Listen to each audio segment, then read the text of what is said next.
안녕하십니까, 박사호입니다. 이번 방송에서는 터키의 지정학적 포지션에 따른 잘 이해가 안 가는 내부 정세에 대해 설명드리겠습니다. 터키는 나토 회원국이면서 미국과 대면하고 어느 때는 우크라이나에 붙었다가 또 어느 때는 러시아에 밀착합니다.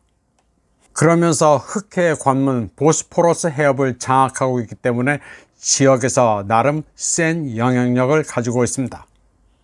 에르도안을 보면 사방에 꼬장을 부리면서 득을 보고 있는 것처럼 보이는데 가만히 뜯어보면 굉장히 복잡한 지정학적 지형에서 국익을 최대한 챙깁니다. 터키는 굉장히 이해하기가 어려운 나라인데 그것을 아주 알기 쉽게 풀어주는 RT의 인터뷰 기사를 재구성해 소개해 드리겠습니다. RT의 기사를 기고하는 아바스 주마라는 저널리스트가 터키 정당 바탄 파르티시 애국당 당수 도구 페린체크와 대담한 내용을 소개합니다. 올해 81세 정치인 도구 페린체크의 애국당은 아직 원외 정당이지만 몇 년만 기다리면 의회에 진출할 수 있을 것이라고 말했습니다. 애국당은 민족주의적 색채를 띠고 있는데 페린체크는 해마다 터키 국민이 서구의 가치와 이를 대표하는 정치인들로부터 멀어지고 있다고 말합니다. 그리고 이는 터키에 대해 비우호적이고 심지어 공격적인 미국의 입장에 기인한다고 설명했습니다. 그는 터키 일반인이나 군대도 그렇게 본다고 말합니다. 그리고 터키는 미국의 주요 표적이라고 말했습니다.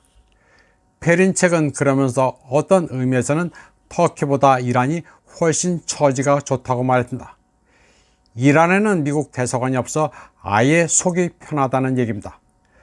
그는 또 터키가 나토 회원국이라서 역설적으로 이란보다 더 위험하다고 말했습니다. 페린체크는 터키 미국 관계를 세 단계로 분류합니다. 첫 번째 단계는 1945년부터 1980년인데 이 시기 미국은 터키의 혁명적 성취를 훼손하려 했지만 크게 실패했다고 그는 말했습니다.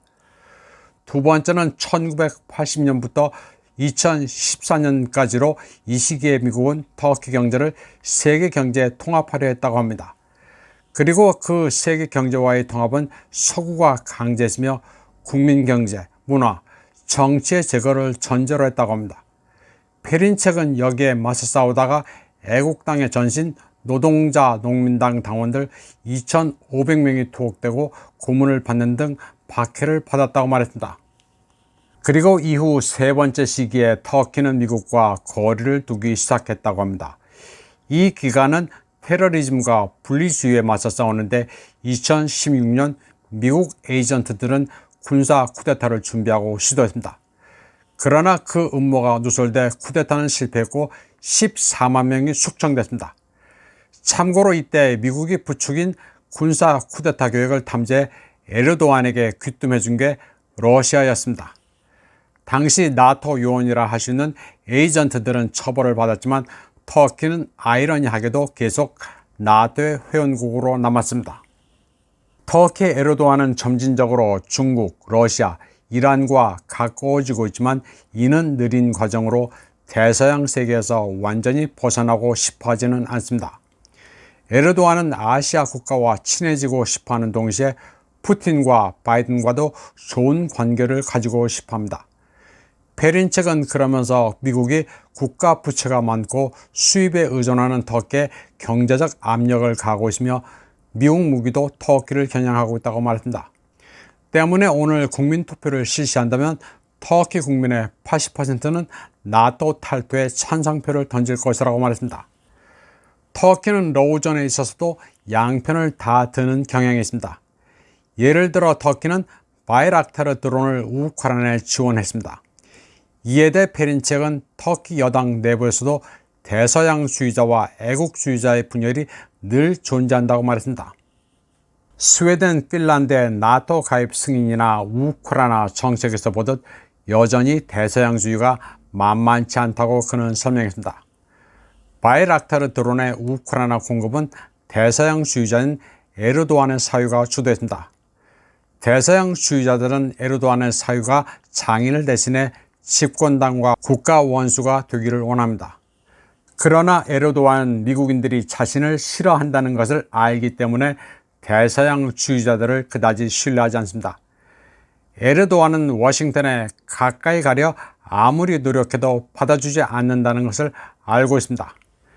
페린책은 자신이 1996년에 모스크바를 방문했을 때를 회상하며 옐친 대통령 시기 러시아의 서방 통합으로 러시아의 정신이 억압받고 자멸의 길을 걸었다고 말했습니다.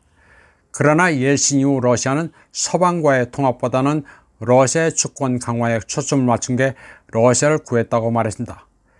페린책은 터키도 그런 과정을 겪고 있다면서 결국 나토에서 탈퇴할 것으로 확신한다고 말했습니다.